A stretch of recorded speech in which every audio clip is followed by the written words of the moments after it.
Okay, I want you to breathe for a second because what I'm about to say might drag your confusion by the ankles, but it's coming from Aloha. Most of what people call confusion isn't confusion at all.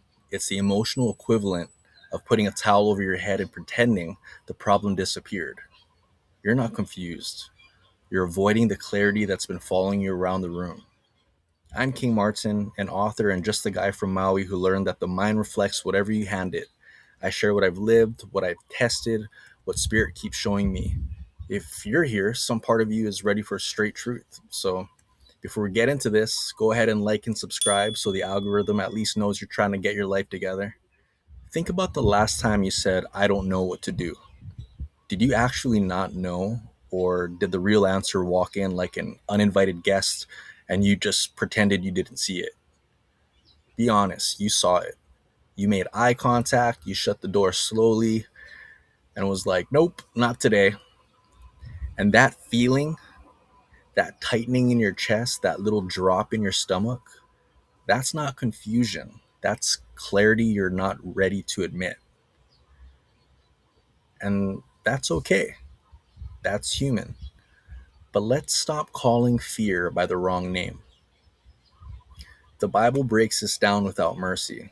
In the book of James, chapter 1, verse 8, it says, a double minded man is unstable in all his ways. The modern translation is, you can't hold on to truth in one hand and comfort in the other and expect to walk straight. The shaking feeling inside you, that emotional wobble, that I don't know why I'm so stressed. You're living with two truths fighting for the steering wheel. Your intuition already left the driveway. Your comfort still buckling the seatbelt. Of course you feel unstable. But decision is spiritual before it's practical. Trust me, you'll feel this one. Because people treat decision making like it's a mental puzzle. And it's not. A real decision hits your whole system. Your chest loosens. Your breath drops. Your energy stops pacing. Something inside clicks into alignment like, finally. And clarity doesn't land in your head first, it lands in your body. And the reason you're still thinking about it is because your heart made the decision last month and your mind is still drafting pros and cons lists for a storyline that expired.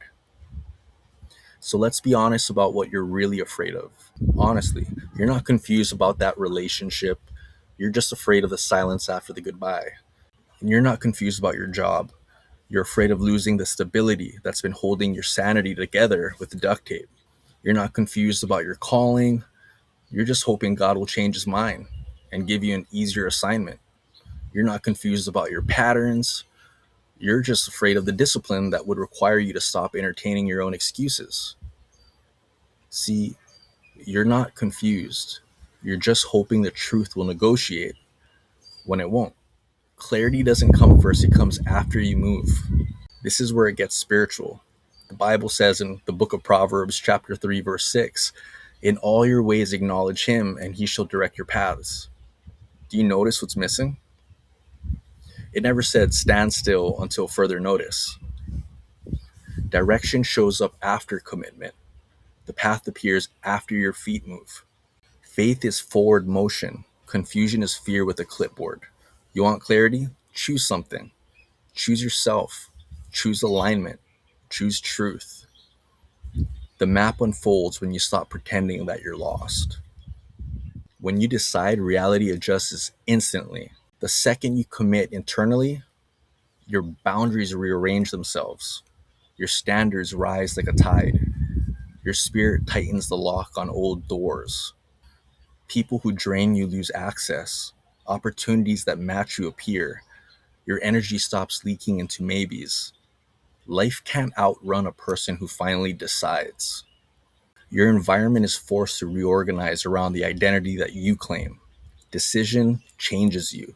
And when you change, everything else recalibrates. The real question isn't, what should I do? It's, why am I afraid to do what I already know? That's the one. You're not waiting for a sign, you're waiting for courage. You're not confused, you're trying to find a version of the truth that won't inconvenience your comfort. You're not stuck, you're stalling for emotional anesthesia.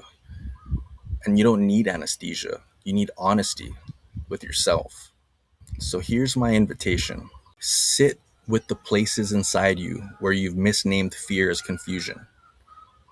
Feel where you've been negotiating with clarity because you don't want to face the shift that follows. And admit to yourself, not out of shame, but out of courage, that you know exactly what needs to happen next. You know, you've always known. Now choose.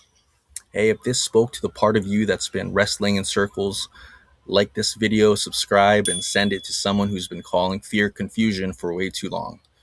Until next time, walk in truth, walk in aloha, and stop mistaking hesitation for a lack of guidance.